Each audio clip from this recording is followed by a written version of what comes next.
merci de vous être connecté sur ce webcast qui est en fait une nouveauté. Auparavant, enfin, on continue toujours à faire des webcasts sur Salesforce, qui sont destinés aux personnes qui ne connaissent pas encore Salesforce. Et cette fois-ci, en fait, on présente un webcast sur les nouvelles fonctionnalités de Salesforce, donc qui s'adresse à un public déjà un peu averti, qui a déjà une certaine connaissance de Salesforce. Alors, voilà. Alors, deux mots sur Oleap. Oleap est une société basée à Nantes, à La Chapelle-sur-Erdre, avec trois pôles de compétences. Un pôle autour de Sage, au niveau ERP gestion, un pôle autour du BI Microsoft et le pôle CRM autour de Salesforce. Moi-même, je suis consultant Salesforce et je suis accompagné de Léo, qui est développeur Salesforce. Donc, mon nom, c'est Hugues Reguet. Alors, 3 fois par an, Salesforce présente ses nouveautés, ses nouvelles releases, et qui ont lieu en hiver, la winter, au printemps, la spring, et en été, en summer. Toujours intéressant, il y a beaucoup de nouvelles fonctionnalités à chaque fois. Les notes, c'est à peu près 200-300 pages. C'est pas forcément évident aussi de toujours savoir ce qui est proposé en nouveauté. Et il y a beaucoup en fait de nouvelles informations. Il y en a qui sont intéressantes, d'autres moins. L'objectif ici, c'est de vous faire découvrir vraiment des fonctionnalités qui peuvent être intéressantes à implémenter chez vous sur de nouveaux projets. Alors évidemment, avec Salesforce, l'avantage, c'est qu'à chaque nouvelle release, c'est automatiquement implémenté dans Salesforce. Vous n'avez besoin de rien faire. Et d'autre part, si vous voulez savoir en avance quelles seront les nouveautés de la release, vous avez des sandbox. Et les sandbox sont toujours, je crois, c'est un mois d'avance par rapport à la production. Et aussi, elle est dans les sandbox un mois avant la nouvelle release et regarder les nouveautés. Donc la présentation, je vais faire à la fois du PowerPoint et puis aussi montrer en live en fait sur notre org Salesforce de démo les nouveautés que j'ai pu implémenter. Évidemment, c'est pas exhaustif, hein, j'ai pas un résumé des 300 pages, et je présente ceux qui sont, de mon point de vue, les plus intéressantes. Alors, première chose, l'accès à la corbeille. Avant, Salesforce en mode classique avait une corbeille qui était sur la home page, qui n'avait pas encore été implémentée sur la version Lightning de Salesforce.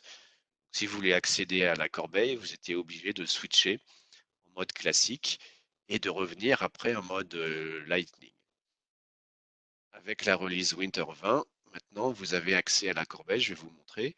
Et la corbeille, pour rappel, ça vous permet en fait de pouvoir gérer les, euh, les éléments que vous avez supprimés sur votre org, qui restent quelques jours en fait en corbeille. Et donc ça vous sécurise si jamais vous faites une erreur en supprimant un enregistrement, vous avez toujours possibilité de le retrouver. Donc je vais vous montrer maintenant comment on accède à la corbeille.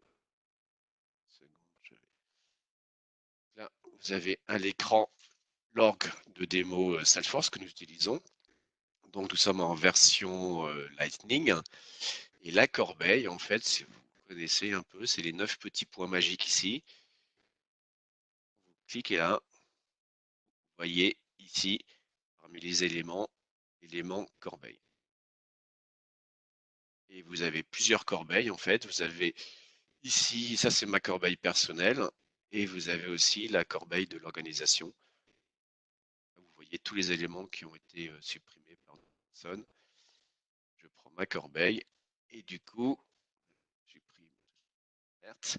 Ici, vous avez la possibilité en fait de restaurer ou de supprimer définitivement les enregistrements qui sont placés dans la corbeille. Vous voyez, c'est beaucoup plus simple d'afficher la corbeille avec les petits points plutôt que de switcher en classique et de revenir.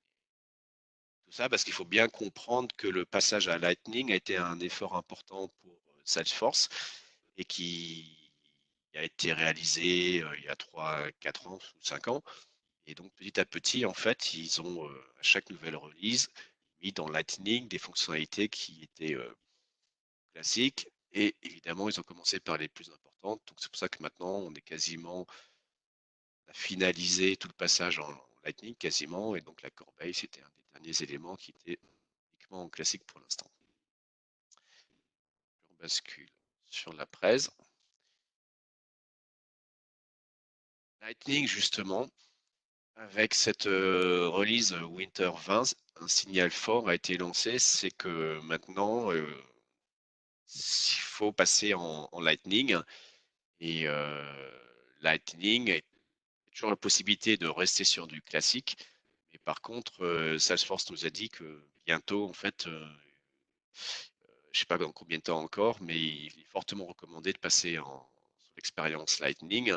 Et ils ont intégré, en fait, dans la configuration, un parcours pour basculer en Lightning que je vais vous montrer. Si vous allez dans la configuration, Salesforce, apercevez dans le menu à gauche un assistant de migration de Lightning Experience. Donc ça, c'est pour toutes les sociétés qui sont encore en mode classique. Vous avez un chemin à passer et différentes étapes, parce que ça se fait pas comme ça en un claquement de doigts. Il y a des fonctionnalités, il faut vérifier en fait si le passage en Lightning se posera bien. Il y a aussi peut-être parfois des questions de performance, des technologies comme le JavaScript, voir si on passe en Lightning. Donc en fait, l'assistant vous aide à vous garantir que le passage en Lightning se passera bien. Lightning, présentation, et qui 30 secondes. Voilà. Merci Léo. Un autre, là, on est dans la catégorie des fonctionnalités qui vont vous faciliter la vie. Parce que le but quand même de Salesforce du CRM, c'est de gagner en convivialité et de vous faire gagner du temps aux commerciaux, aux utilisateurs de Salesforce. Tout ce qui peut réduire le nombre de clics est toujours bienvenu en termes d'adoption de Salesforce. Dans cette release-là, en fait, vous avez une fonctionnalité qui va vous permettre de gérer vos tâches. Et souvent, en fait, dans son menu des tâches, on a beaucoup de tâches qui ne sont pas forcément avec un statut géré. Et vous avez parfois besoin, en fait, de repasser toutes les tâches côté complété à un statut complété. Je ne vais pas y passer 1 heure pour faire ça. Maintenant, vous avez la possibilité de le faire. Donc, je vais vous montrer comment on fait. Les tâches. Ici, donc, je reviens sur l'écran de Salesforce. Je vais dans l'onglet tâches. Ici, j'ai les tâches en cours, par exemple. J'ai aussi les tâches du jour, tâches en retard. Vous voyez, j'en ai créé hier. On va les voir, les tâches en retard. Donc, en général, on va sur les tâches en cours et là, on se rend compte qu'on tâches qu'on avait effectuées, on n'a pas modifié le statut. Là, j'ai envoyé le devis à l'avance, la société Orange Télécom. Il suffit de cliquer ici et en un clic, ça passe à réaliser. Même utiliser ce bouton pour directement en fait changer le statut, le repasser en attente sans devoir aller dans la tâche. Ça, c'est quelque chose de très facile en fait à utiliser. Il faut juste en fait le savoir. C'est intéressant de suivre un peu ces releases parce que sinon il y a plein de choses intéressantes dans Salesforce qui ne sont pas exploitées en fait par les. Je rebascule sur.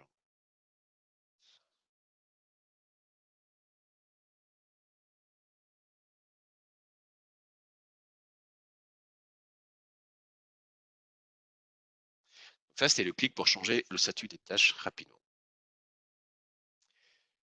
Autre fonctionnalité aussi, c'est le regroupement des activités. Vous savez que pour chaque enregistrement, vous avez la possibilité de voir les activités en cours ou dans le passé. Généralement, on les place souvent à droite de la page de présentation. Et auparavant, il y avait des fonctionnalités en bas de l'écran pour voir un peu l'historique et tout, mais si vous avez beaucoup d'activités en fait sur une période, c'est pas facile à gérer. Donc actuellement, vous pouvez le faire. Je vais vous montrer. Nous allons sur un compte exemple, c'est le compte OLEAP. Là, je vais dans l'onglet des comptes. Je vais sur notre compte OLEAP. Là, nous, on a une présentation assez classique avec en haut le summary, information importante. Créer aussi un petit chemin sur le compte pour savoir si l'information est validée avant de passer sur un ERP. On a ici l'onglet du détail du compte, des contacts par client, et donc information sur l'ERP, puis jointe et ticket. Et à droite, en fait, on a tout le pavé en fait des activités. Donc les activités, ça peut être un appel, ça peut être une tâche, un événement, ou même des emails que vous envoyez. Vous pouvez même intégrer vos emails pour rappel depuis Outlook ou Gmail. Donc tout ça, ça apparaît ici. Et donc, si vous voulez réduire, avoir plus de visibilité sur cet emplacement, et comme ça, gérer en fait rapidement en fait des sections. Et ça vous permet en fait de mieux organiser la partie activité. C'est tout simple, mais c'est souvent assez pratique justement de voir les activités en cours ou passées. Des filtres ici aussi, à partir des activités. Ça, c'est aussi une nouveauté qui est plutôt sympa dans Salesforce. Sur la présentation. Alors, le gros morceau en fait de cette nouvelle release, quand même, il faut être honnête, c'est la nouvelle application mobile. Euh, Avant, il existait l'application Salesforce One Mobile hein, qui n'était pas vraiment représentative de tout ce qu'on peut voir avec Lightning. Donc là, il y a eu un gros effort de Salesforce pour mettre à jour l'application mobile. Donc, vous pouvez télécharger depuis les stores sous iOS ou Android et l'installer. Donc c'est disponible depuis octobre, ça y est, et vous allez pouvoir en fait donner à vos utilisateurs la même expérience sur le PC que sur le téléphone. On va voir tout ça dans la démo. Moi j'ai créé quelques pages en fait sur l'application mobile et je vais projeter sur l'écran l'application mobile. Alors en introduction, en fait, pourquoi ce changement? Bah, il n'y avait pas eu de belle release, en fait, de look de l'application mobile depuis 2014, donc ça datait un peu. Et les utilisateurs étaient perdus parce qu'ils ne retrouvaient pas forcément sur le mobile la même chose qu'ils avaient sur les PC. Et là, en fait, l'ancienne application, elle va être retirée cet été. Il est grand temps de switcher sur l'application mobile. Donc, pour ce faire, il y a un petit paramétrage à faire du côté du serveur pour que les utilisateurs puissent accéder à l'application. Donc, c'est important. Il ne faut pas qu'ils croient que juste en téléchargeant la nouvelle version, ils la verront parce qu'il faut leur donner des permissions côté serveur. Si vous avez besoin d'aide, on peut aider là-dessus. Alors, les améliorations clés, comme je l'ai dit, on a la même expérience utilisateur. On voit voir les mêmes onglets ou pas en fait entre et le PC. Un autre point intéressant, c'est qu'on peut vraiment créer des applications adaptées aux utilisateurs mobiles. En fait, quand on est sur un téléphone mobile, on est en déplacement, on n'a pas besoin de voir les mêmes informations que sur le PC en général. On veut pouvoir aller vite et aller à l'essentiel. Donc, ce que je vais vous montrer, c'est faire des pages d'enregistrement, par exemple une page sur les comptes, avec des informations vraiment dédiées à un usage mobile. Et on peut aussi faire une nouvelle application dans Salesforce qui s'appellera par exemple mon application centrale et qu'on pourra voir aussi bien dans le PC que dans l'application mobile, mais la mettre par défaut sur le mobile et aussi la rendre beaucoup plus simple avec voire un ou deux onglets principaux. Et ensuite, chaque utilisateur va aller sur le PC, créer ses propres onglets s'il le veut dans la barre de navigation et il les verra aussi dans l'application mobile. Donc, l'idée vraiment, c'est de lui proposer en fait une application mobile simplifiée, vraiment réfléchie par rapport à ce qu'il veut faire sur son mobile et il retrouvera le même environnement que sur le PC, le même design et tout. Elle sera vraiment adaptée à son usage mobile. Les nouveautés aussi sur l'application mobile, maintenant on retrouve le lanceur d'application. Donc c'est les 9 petits points qu'on avait vus tout à l'heure. Ça vous permet justement de pouvoir afficher plusieurs applications Salesforce dans l'application mobile, comme vous pouvez le faire aussi sur le PC. Par défaut, dans le mobile, il y a l'application mobile, mais vous pouvez créer, comme je l'ai dit, une nouvelle application et basculer entre les deux via le lanceur d'application. On verra ça tout à l'heure. Vous avez aussi la possibilité d'utiliser la navigation qu'il y a sur le PC, entre autres de créer des favoris, rapidement accéder à quelques comptes favoris ou d'autres listes à partir de la navigation favoris, la petite étoile. Ce qui est recherche, notification, c'est pareil, c'est la même chose que le PC. Et entre parenthèses, en fait, depuis l'avant-dernière release aussi, vous avez la possibilité de créer des notifications personnalisées pour les afficher soit dans l'application Salesforce ou même sur le mobile directement. Par exemple, vous avez créé un nouveau client, vous voulez en notifier certaines personnes, par exemple de l'administration, et créer une notification personnalisée qui sera envoyée sur le téléphone ou pas, ou sur le PC, à chaque création de nouveaux clients. Il y a plein de cas d'usage qui sont possibles avec ça, et là, vous bénéficiez vraiment du téléphone aussi pour notifier les gens en temps réel sans forcément envoyer des mails et tout. La navigation, la personnalisation de la barre de navigation, vous pouvez faire sur le PC, vous pouvez aussi la retrouver sur le mobile, comme je disais. Et vous avez aussi une intégration avec Siri parce qu'il y a un grand partenariat entre Salesforce et Apple. Et donc, pour les personnes qui sont habituées à utiliser Siri, vous avez vraiment la possibilité d'adresser des commandes vocales en Salesforce sans devoir taper. Et il y a aussi plus de chances, ça veut dire que dans la partie summary qu'on voit sur le haut d'une page sur un PC, elle est aussi reprise dans l'application mobile avec quelques champs en plus qui vous permet en fait d'afficher directement quand on va sur une page d'un compte par exemple, des informations clés avec quelques champs en plus sur mobile et ça c'est bien. Voilà. Donc, on va passer maintenant à la démonstration. Donc là, il faut juste que je lance une petite application qui va me permettre et à l'écran euh, l'application de mon téléphone. Donc, je vous demande 30 secondes. Là, j'allume. Moi, je suis sur iPhone. Je me connecte sur Salesforce. Et là, on va lancer qui va vous permettre sur mon téléphone.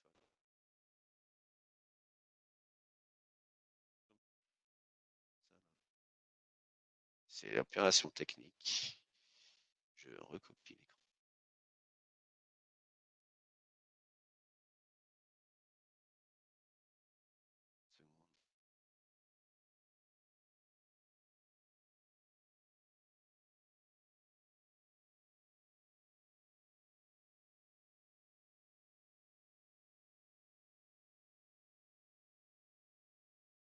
Ça arrive.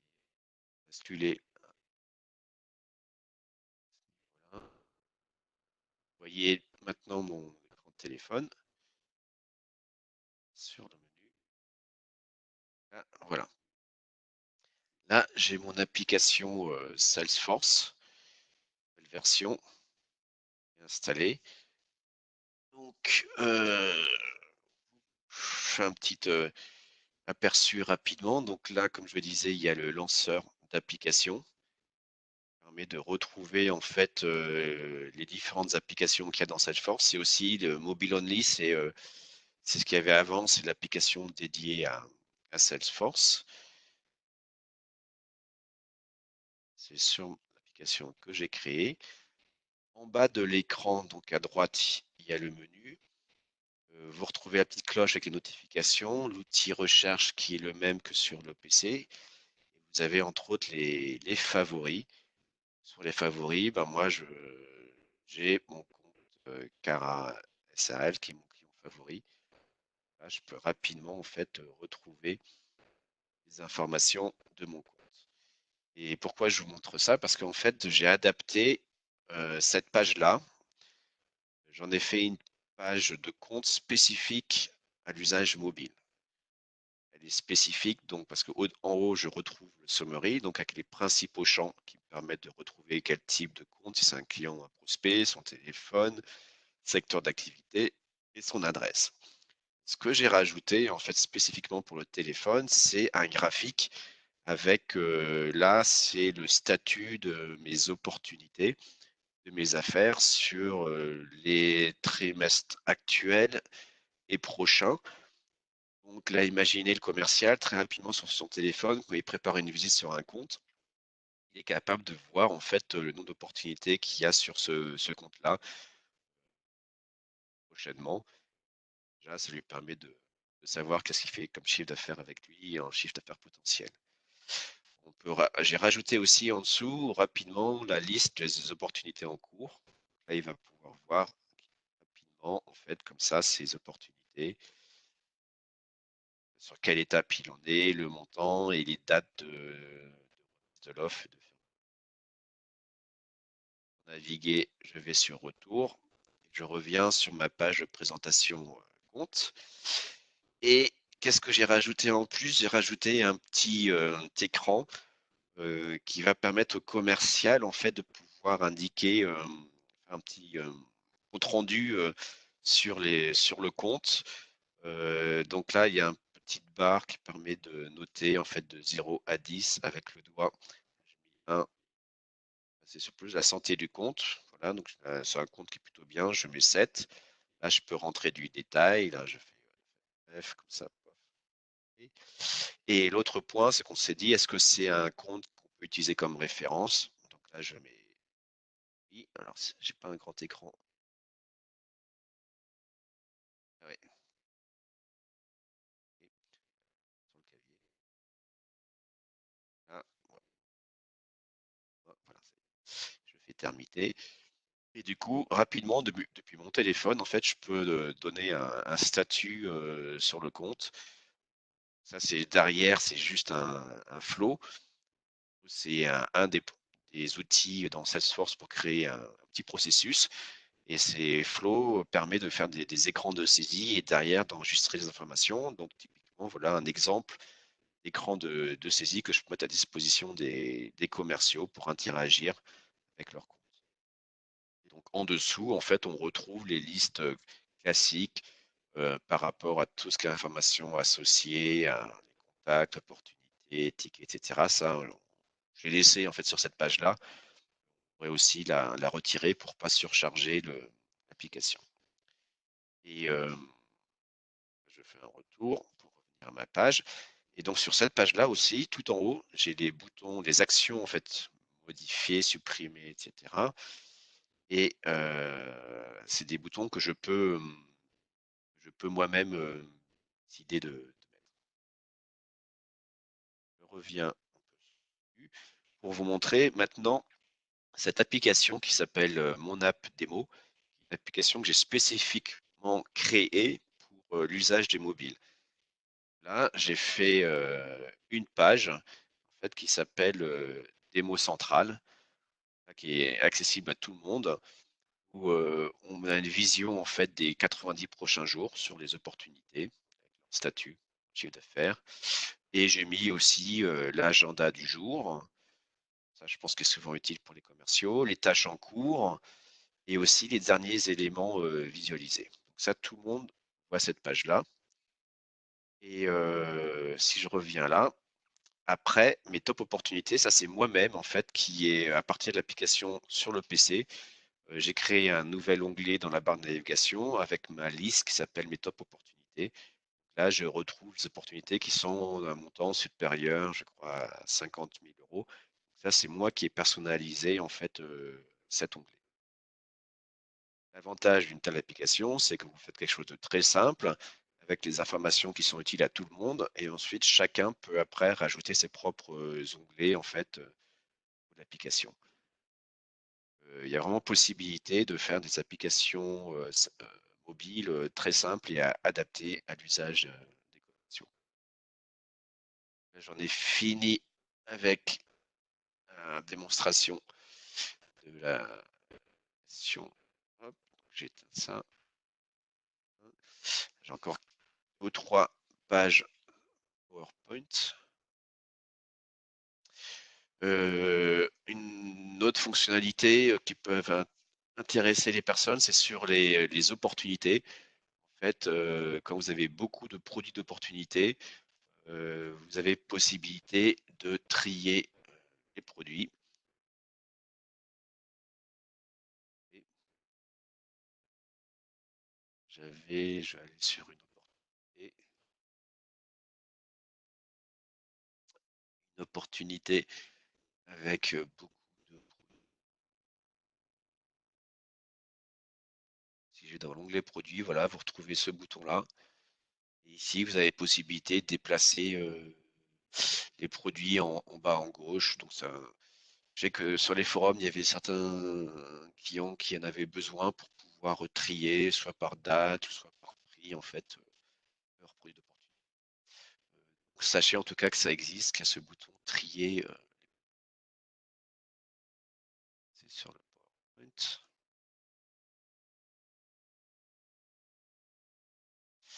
Voilà. Et là, il y a une autre possibilité, en fait, maintenant, c'est d'utiliser des enquêtes de satisfaction et de pouvoir les lancer à travers un autre outil d'automatisation qui s'appelle Process Builder. Pour cela, il faut activer la fonctionnalité des enquêtes et vous avez la possibilité d'envoyer des enquêtes soit en interne, soit à des clients qui sont déjà sous une. Ça, je vous le montre juste comme ça, c'est un peu compliqué à mettre en place. Il faut activer les requêtes. Sachez que ça existe et il faut bien distinguer l'usage interne de l'usage externe et que vos clients ils soient aussi déjà autour d'une. Euh, Dernière partie, en fait, c'est par rapport aux rapports. Il y a souvent des nouveautés intéressantes au niveau des rapports. Et cette fois-ci, alors c'est une version bêta en 8.1 et je pense qu'elle sera officialisée en printemps ou cet été. C'est la possibilité, en fait, de voir le nombre de valeurs uniques dans un rapport. Si, par exemple, vous avez un rapport sur les opportunités et vous avez des opportunités qui sont parfois sur le même client plusieurs fois, si vous voulez en fait calculer combien de clients vous avez avec des opportunités, en activant en fait cette fonctionnalité, vous voyez le nombre unique. Ça, rapidement aussi, basculer sur mes rapports. Donc là, le mieux à faire, c'est de créer un nouveau rapport. Les rapports, en fait, je les mets souvent dans mes favoris. Je vais créer un nouveau rapport sur les opportunités, justement. Ici, sur mes opportunités. Donc, par défaut, en fait, j'ai des opportunités sur le feed par défaut. Donc, c'est les opportunités du trimestre actuel. Eh bien, et donc, j'ai auparavant activé dans la configuration cette fonctionnalité d'avoir des comptes de valeur unique. Et ici, là, on voit bien que j'ai Carat SARL qui apparaît deux fois en fait. Ici, vous avez cette fonction, afficher le décompte de valeur unique. Et en fait, vous voyez, ça vous compte le nombre de comptes de façon unique dans toutes vos listes d'opportunités. Ça peut être utile et surtout, ça évite d'aller dans Excel parce que d'habitude, beaucoup de gens exportent leurs données des rapports vers Excel pour pouvoir faire ce genre de manipulation. Aujourd'hui, vous avez la possibilité de le faire.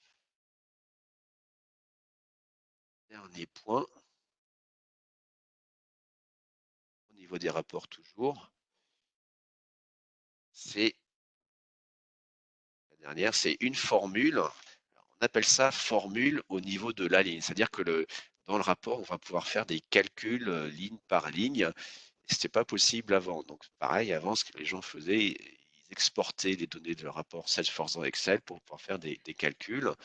Et là, ici, justement, on a la possibilité de faire une formule qui va faire le calcul pour les opportunités entre la date de fermeture et la date courante et de pouvoir donc afficher le délai qui reste entre les différents dates. Alors ça, je l'ai fait aussi hier, c'est le dernier slide. Je l'ai fait hier sur un rapport. Donc, il faut retrouver mon rapport.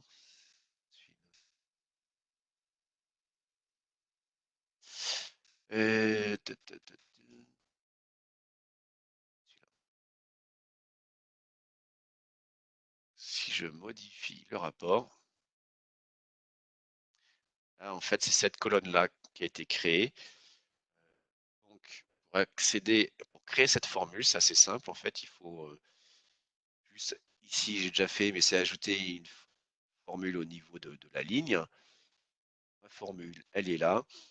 Et ici, en fait, si je mets dans mode edit, vous allez voir, c'est la possibilité de faire des calculs entre différents champs de chaque enregistrement.